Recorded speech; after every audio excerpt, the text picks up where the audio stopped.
రాష్ట్ర ప్రజల గుండెల్లో లేదా రాష్ట్ర సినిమా ప్రేక్షకుల గుండెల్లో మంటలు పుట్టిస్తున్నాయి. అభిమానుల గుండెల్లో బాధను కలిగిస్తున్నాయి. పుష్ప 2 చూడాలని ఎవరైతే ఆసక్తిగా ఎదురు చూస్తూ ఉన్నారో, ఆశతో ఎదురు చూస్తూ ఉన్నారో, ఆ గుండెలు కొంత బాధతో బరువెక్కేటువంటి పరిస్థితులు ఏర్పడినాయి. ఎందుకు అనంటే సినిమా టిక్కెట్టు 354 రూపాయల నుంచి 1239 రూపాయల వరకు. బెనిఫిట్ షోకి ఒక ధర, తర్వాత 10 గంటల తర్వాత ఒక ధర, తర్వాత రెండో రోజు ఒక ధర, మూడో రోజు ఒక ధర, నాలుగో రోజు ఒక ధర, ఐదో రోజు ఒక ధర. ఇలా 5 రోజుల పాటు ఒక్కొక్క సినిమాకి ఒక్కొక్క రేట్లు టారిఫ్ని క్రియేట్ చేసేసే పరిస్థితి అని అంటే కొంచెం ఎలా అయినా కానీ సినిమా ప్రేక్షకుల గుండెలు బరువెక్కుతాయి. మామూలుగా చాలామంది సరే డబ్బులు ఉన్నటువంటి వాళ్ళకి ఈ 1200 రూపాయలు 1000 రూపాయలు పెద్ద లెక్క కాదు. ఒక 500 పెద్ద లెక్క, నలుగురు కలిసి వస్తారు, 2000 వాళ్ళకి పెద్ద ఇష్యూ కాదు. ఎవరైతే నిత్యం కష్టపడి ప్రతిరోజు ఒక 500 రూపాయలు సంపాదిస్తారో, వాళ్ళు అల్లు అర్జున్ అభిమానులు అయి ఉంటారో, వాళ్ళు ఈ పుష్ప 2 చూడాలని అనుకునేటువంటి వాళ్ళు ఉంటారో, సినిమా ప్రేక్షకులు అయి ఉంటారో, ఈ సినిమా మీద క్రియేట్ చేసినటువంటి ఒక వచ్చినటువంటి ఆ గుడ్ టాక్తో చూడాలి అనేటువంటి కసితో ఉంటారో, వాళ్ళందరికీ కొద్దిగా కాదు కొంచెం ఎక్కువగానే బాధ కలిగేటువంటి అంశం. మరి ప్రభుత్వాలు సినిమా ధరలు, టిక్కెట్లు ధరలు పెంచండి అని అంటే వీళ్ళకి అసలు మరి ఏం అర్థం అవుతుందో ఏం అర్థం కావట్లేదు, కానీ వాళ్ళు ఏది అడిగితే అది పెంచేస్తూ ఉన్నారు. ఇది పుష్ప 2 వాళ్ళకంటే కూడా, నిర్మాతలు వీళ్ళకంటే కూడా వీళ్ళు ప్రభుత్వం అత్యుత్సాహం దీంట్లో చాలా ఎక్కువగా కనపడింది అని అనిపిస్తుంది. ప్రభుత్వం కొంత అతి కనపడిందేమో అనేటువంటి విమర్శ ప్రేక్షకుల దగ్గర వైపు నుంచి వచ్చేటువంటి పరిస్థితి ఉంది. సరే, అది వాళ్ళకి ఆదాయం కోసం అనుకుంటే జిఎస్టీ వస్తుంది కదండి స్టేట్కి కూడా. సరే, ఇప్పుడు ఇక అలా మాట్లాడుకుంటే చాలా మాట్లాడుకోవాలండి. జిఎస్టీ వస్తుంది కానీ నెత్తి మీద గుచ్చుకొని వేస్తారా? కల్కికి సింగిల్ స్క్రీన్స్ 265 ఉండేది, అట్లాగే ప్లెక్సస్కి 413, దేవరాకి 295, 413. ఇక్కడ పుష్పకి 354, 531. అంటే ఎంత ధర పెంచారు! ఇది చాలా భారమైన అంశం. అమెరికాలో అయితే $40 పెట్టారు. ఆ డి బాక్స్ ఈ బాక్స్ ఉంటాయి కదా, $40. అంటే సుమారుగా ఇంకా ట్యాక్సీలతోటి కలుపుకుంటే 4000 రూపాయలు పడేటువంటి పరిస్థితి ఏర్పడింది. 4000 రూపాయలు పెట్టి వాళ్ళు అక్కడ సినిమా చూడాలి, ఇక్కడ మన వాళ్ళు 1000 రూపాయలు పెట్టి సినిమా చూడాలి, లేకపోతే 600 పెట్టి సినిమా చూడాలి అని అంటే ఒక 5-6 వెళ్తారు, లేదా 4 వెళ్తారు. అంతే, అంతటితో ఆగదు కదా. లోపల పోయిన తర్వాత ఆ పాప్కార్న్ అడిగితే వాడు 300 వేస్తాడు, ఆ కూల్ డ్రింక్ అడిగితే వాడు 200 వేస్తాడు. మామూలుగా 10 రోజులు జీతం తీసుకొని వాడు పాపం జీవితాలను గడపాలంటే చాలామందికి చాలా ఇబ్బంది. అంటే దాన్ని ఎలా చూడాలంటే ఒక కామన్ మ్యాన్ యొక్క స్థితిగతులను బట్టి చూసినప్పుడు అది పెయిన్ఫుల్గా ఉండేటువంటి అంశం. మరి ఒక నెలలో వాళ్ళు సేవ్ చేసుకున్నటువంటి అమౌంట్ మొత్తాన్ని ఆ సినిమాకి వచ్చేసి ఒక 2 అవర్స్ 2.5 అవర్స్లో ఖర్చు పెట్టేసుకొని వెళ్ళిపోవటం అని అంటే బాధ కలిగేటువంటి అంశం కదా అనేది మన అభిప్రాయం. సరే, ఎవరి అభిప్రాయం వారిది. సినిమా మరి నిర్మాతలు మేము డబ్బులు పెట్టి తీసాం కదా, మరి మాకు డబ్బులు రావాలి కదా అని వాళ్ళు అనుకోవచ్చు. సరే, వాళ్ళ అభిప్రాయాలు వాళ్ళవి, మన అభిప్రాయాలు మనవి, ప్రజల అభిప్రాయాల వైపు మనం ఉండాలి. దీని మీద కంప్లైంట్ ఇచ్చిన వ్యక్తి స్టేట్మెంట్ ఇవ్వండి. అల్లు అర్జున్ మీద ఇచ్చాడు ఈ ప్రైసెస్ దాని మీద. Green peas environment and water harvesting foundation నుండి ఈరోజు Jawaharlal PS Rachakonda police commissionerate పరిధిలోని జవహర్లాల్ పిఎస్లో మన టాలీవుడ్ స్టార్ అల్లు అర్జున్ గారి పైన మేము ఒక రిక్వెస్ట్ లెటర్ ఏమని జరిపిస్తారు. వారికి కంప్లైంట్ ఏంటంటే అల్లు అర్జున్ గారు వాళ్ళ ఒక సంస్థ ఆయన ఒక ఫ్యాన్స్ అని సంబంధించి అల్లు అర్జున్ ఆర్మీ అని పెట్టుకున్నారు. మరి ఆర్మీ అని పెట్టుకున్నాం ఎంతవరకు సమంజసమండి? ఆర్మీ అనేది ఒక గొప్ప గౌరవప్రదమైన పోస్టు. మన దేశాన్ని సంరక్షించేది ఆర్మీ, మన దేశ గౌరవం నిలబెట్టేది ఆర్మీ, మన దేశాన్ని ప్రొటెక్ట్ చేసేది ఆర్మీ. సరే, ఓం గారు. గుడ్ ఈవినింగ్ వంశీ గారు. ఏమిటి ఆ టికెట్లు ధర మీద పెంచడం మీద మీ అభిప్రాయం ఏంటి? అంటే రెండు అంశాలు ఉన్నాయండి ఇక్కడ.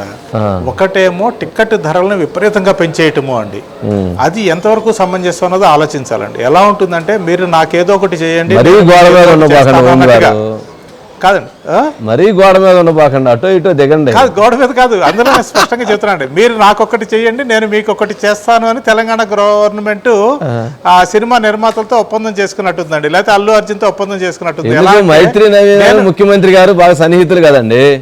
సన్నిహితులు అది ఏంటంటే మైత్రి నవీన్ గాని మైత్రి రవి గాని ముఖ్యమంత్రి గారికి బాగా సన్నిహితులు, రేవంత్ రెడ్డి గారికి సన్నిహితులు కాబట్టి సహజంగానే చక్కెర ఎత్తుకుంటారు అంటారు మీరు. సరే, ఏదైనా మనం ప్రేక్షకుల వైపు మనం నిలబడాలి కదా ఓం గారు. 100% పాపం ప్రేక్షకుల వైపు నిలబడినప్పుడు ఇంత ధరలు సహేతుకం కాదు కదా. 100% అండి. అయితే ఏంటంటేనండి, సే నో డ్రగ్స్ అని చెప్పేసి ఒక ఉద్యమాన్ని తెలంగాణ ప్రభుత్వం చేస్తుందండి. సరే, అందరూ బైట్స్ ఇస్తున్నారు. మీరు అన్నట్టుగా మైత్రి మూవీ మేకర్స్ వాళ్ళు ప్రభుత్వం మీద కాస్త ప్రేమతో మేము అల్లు అర్జున్తో బయట కదా ఒక చిన్న టేజరే కట్ చేసి ఇప్పిస్తామని చెప్పి ఒక టేజర్ కట్ చేసి ఇచ్చారండి.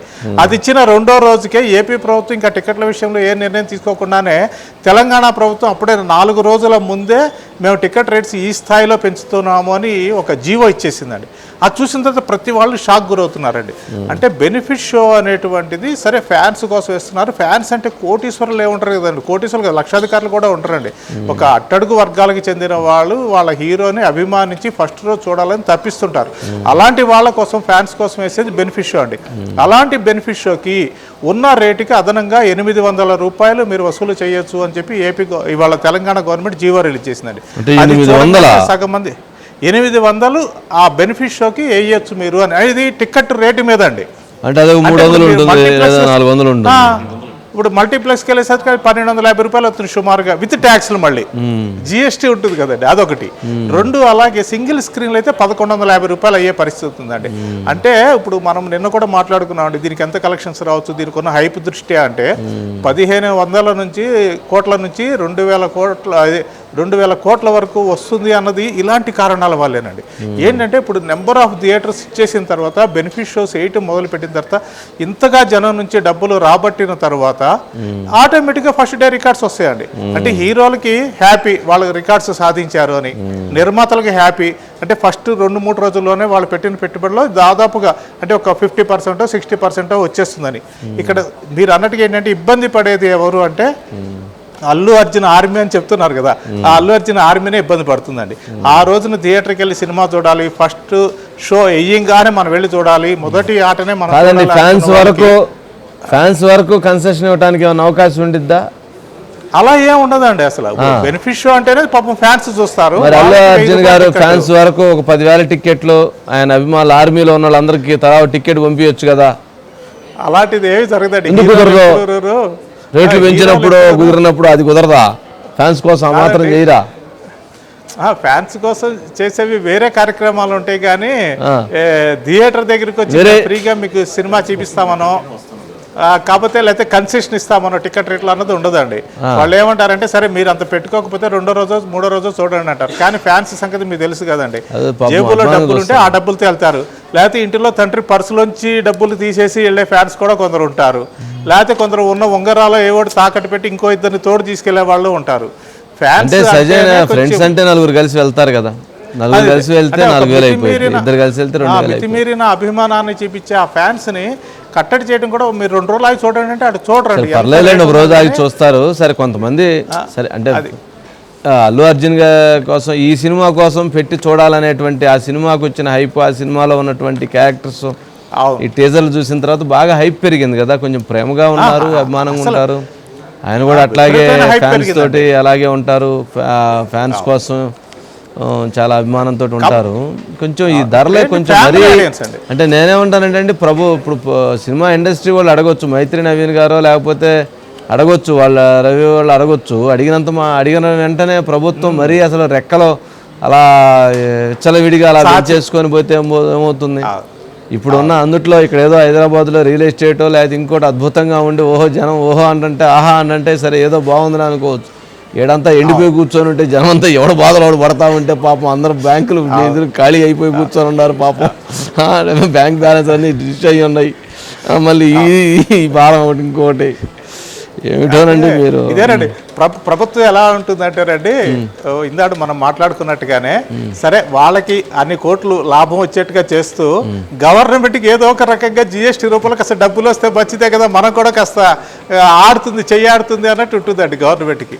ఆ రకంగా ఏంటంటే ఇవాళ టికెట్ రేట్ల అంత ఆలోచన లేదనుకుంటాలేండి. ఇక్కడ అంత ఆలోచన ఉంటే హైదరాబాద్ లో రియల్ ఎస్టేట్ పర్మిషన్లో దాదాపు ఆగిపోయి ఉన్నాయి కదా, మరి అవన్నీ మొదలైక చేస్తే మరి జిఎస్టీలు ట్యాక్స్లు చాలా వస్తాయి కదా, ఎంప్లాయ్మెంట్ క్రియేట్ అయింది కదా, మరి అవన్నీ ఆగి ఉన్నాయి కదా. అవునండి. కాబట్టి ఒక రకంగా పుష్ప 2 సినిమాకి ఇచ్చినటువంటి ఏదైతే రేట్ల హైక్ అన్న దాని మీద మాత్రం చాలా వ్యతిరేకత అయితే వస్తుందండి. ఇంకొకటి ఒక చిన్న సవరణ ఏంటంటేనండి, రేట్లు పెంచుకోవచ్చని గవర్నమెంట్ జీవో ఇచ్చిన తర్వాత ఒకవేళ రేపొద్దున వీకెండ్ అయిన తర్వాత ఈ స్థాయిలో కలెక్షన్స్ రాలేదనుకోండి, అది వీళ్ళు ప్రొడ్యూసర్స్ లేకపోతే డిస్ట్రిబ్యూటర్స్ వాళ్ళు ఎమికబుల్గా తగ్గించుకునే ఆస్కారం కూడా ఉంటుందండి ఖచ్చితంగా. ఇప్పుడు ఏంటంటేనండి దాదాపు అండి 20 రోజుల పాటు ఇచ్చారండి. ఇందంటే మీరు చెప్పినట్టుగా ఫస్ట్ 5 రోజులకి ఒక స్లాటు, తర్వాత వారం రోజులకి ఒక స్లాటు, తర్వాత ఇంకో వారం రోజులకి ఇంకో స్లాట్, అలా 20 రోజులకి రేట్లు పెంచుకునే ఆస్కారం అంటే కొంత తగ్గించుకుంటూ వెళుతూ ఆఖరికి ఏంటంటే మల్టీప్లెక్స్లో 50 రూపాయలు, థియేటర్స్లో 20 రూపాయలు. ఇది మరీ వింతగా ఉంది కదండి. 20 రోజుల పాటు దఫాలుగా ఇవ్వటం అనేది ఇస్తున్నారు. కాబట్టి ఏంటంటే అది కొంచెం ఎప్పుడైతే కలెక్షన్స్ ఒకవేళ తగ్గుముఖ పట్టినాయి అనుకోండి, ఇమీడియట్గా ప్రొడ్యూసర్స్ కానీ డిస్ట్రిబ్యూటర్స్ కానీ మాట్లాడుకుని ఆ ప్రైస్ నార్మల్ ప్రైస్ చేసుకునే ఆస్కారం కూడా ఇందులో ఒక వెసులుబాటు అయితే ఉందండి. దీంట్లో చాలా ఉంటుందిలేండి. అసలు దీంట్లో జరిగే మాయంతా తగ్గించామంటారు, తర్వాత పెంచలేదంటారు, చివరికి అది కాలేదు ఇది కాలేదంటారు, చివరికి ఎవరెవరికి పడాలో పంగనామాలు అలా పడతా ఉంటాయి ఎవరెవరికి. అసలు దీంట్లో అదో పెద్ద మాయాలండి. ఎందుకు ఇప్పుడు దాని గురించి ఇప్పుడు నా చేత మాట్లాడించడం బయట వేసాం కాబట్టి అది కూడా మనం మాట్లాడుకుంటే ఆర్మీ అల్లు ఆర్మీ అనే పదాన్ని, ఆర్మీ అనే పదము చాలా గౌరవం అయింది కదా, మీరు మాట్లాడితే నా ఆర్మీ అంటున్నారు అల్లు అర్జున్ గారు. ఇది కరెక్ట్ కాదు. వేరే రకమైనటువంటి ఒక ఇది పాయింట్గా వేరే రకంగా ఆలోచించుకునే ఆస్కారం ఉంటుంది కాబట్టి దయచేసి ఆ పదాన్ని వాడకండి మీరు అంటూ జవహర్ నగర్ పోలీస్ స్టేషన్లో కేసు పెట్టారండి శ్రీనివాస్ గౌడ్ అయిన ఆయన. దాన్ని ఎంతవరకు రిజిస్టర్ చేస్తారు, ఎంతవరకు దాని మీద ఎంక్వైరీ చేస్తారు, లేకపోతే దాని గురించి ఏమన్నా వాళ్ళని వివరణ అడుగుతారా అన్నది చూడాల్సి ఉంటుందండి. అవన్నీ ఊరుకోనండి. ఏంది అడిగేది, ఎస్ఆర్ఆర్ పోలీసులు వచ్చేదను అల్లు అర్జున్ గారి దగ్గర పోయి ఏంది ఎందుకు పెట్టారని అడుగుతారా? అంటే ఏందండి మీరు ఓం గారు ఏంది లెటర్లు పంపించేది? ఊరుకోనండి. ఏంది ఇప్పుడు అరే అయ్యే పనిలేనా చెప్పండి. చూడాలండి మరి. అరే ఆయన అడిగే సినిమా టికెట్లు 20 రోజుల పాటు ఇష్టం కావాల్సిన రేట్లు వేసి పేపర్ పంపించి కావాల్సిన రేట్లు వేసుకోండి అని పంపించేస్తే కాదు, ప్రభుత్వమే వాళ్ళ పక్షాలు ఉన్నప్పుడు పోలీసులు కేసులు ఏమిటి? ఇవన్నీ కేసా పాడా ఇంకా మళ్ళీ మీరు